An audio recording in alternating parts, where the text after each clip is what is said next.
अटल स्मृति सम्मेलन में शिरकत करने पहुंचे प्रदेश उपाध्यक्ष देवेंद्र चौधरी। भारत रत्न अटल बिहारी वाजपेयी के कार्य और योगदान पर किया संबोधन।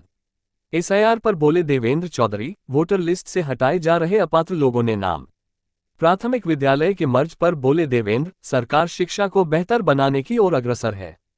खुर्जा के पंचवटी कम्युनिटी भवन में आयोजित किया गया था अटल स्मृति सम्मेलन। आज अटल जी की जन्म शताब्दी के अवसर पर जो भारतीय जनता पार्टी ने 25 तारीख से लेकर के 31 तारीख तक ये अभियान चलाया है, पूरे देश में अटल जी के स्मृति में इस प्रकार के सम्मेलन चल रहे हैं। आज खुर्जा में भी उसी प्रकार का ये उनकी स्मृति में अटल जी की विचार, अटल जी ने इस देश के लिए क्या क्या किया, ये जन जन तक जाए, सभी कार्यकर्ताओं को उनके बारे में अच्छी से जानकारी हो, इसके लिए भारतीय जनता पार्टी ने ये अभियान चलाया है और पूरा एक सप्ताह तक इस प्रकार के कार्यक्रम चल रहे हैं। सभी विधानसभाओं में इस प्रकार के सम्मेलन चल रहे हैं। पूरे देश की सभी विधानसभाओं में ये सम्मेलन लगभग कल तक संपन्न हो जाएंगे। एक विधायक है सपा के हारून रूमी जी, उनका आरोप है कि 2 करोड़ 88 लाख एसआईआर में यहाँ उत्तर प्रदेश में जो मतदाता है उनके वोट काटते हैं।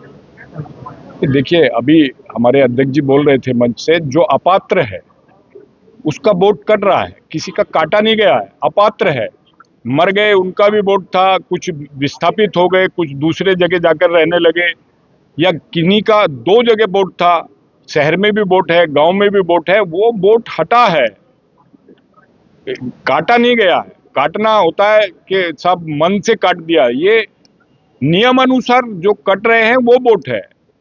अभी मैं संबोधन सुन रहा था सर आपका जी। आप कह रहे थे कि बच्चों को बेहतर शिक्षा मिलनी चाहिए, जब मकान पक्के हो जाएंगे तब ये देश विकसित माना जाएगा। देश भर में लगभग 89,000 स्कूल बंद हो चुके हैं, जिसमें यूपी में 25 से 27,000 प्राथमिक विद्यालय बंद किए गए प्रदेश सरकार द्वारा। तो किस तरह की रणनीति है शिक्षा को उच्च स्तर तक? नहीं, हमारी हमेशा नीति ये है कि देखिए, कोई बच्चा ऐसा ना रहे गरीब हो या अमीर हो, जिसको शिक्षा न मिले, क्योंकि ये मूलभूत संविधान में ये हम लोगों को संविधान ये देता है।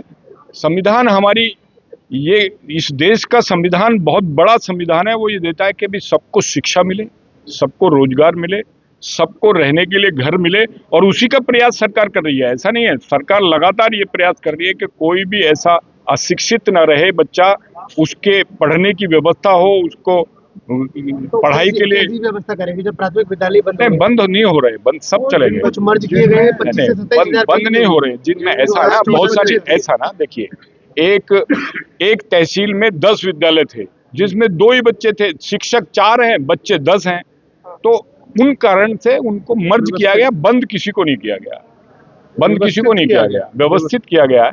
जो 25 से 27,000 के बीच का आंकड़ा, सारे के सारे वो ऐसे ही हैं जिनमें शिक्षक अधिक है और छात्र कम है।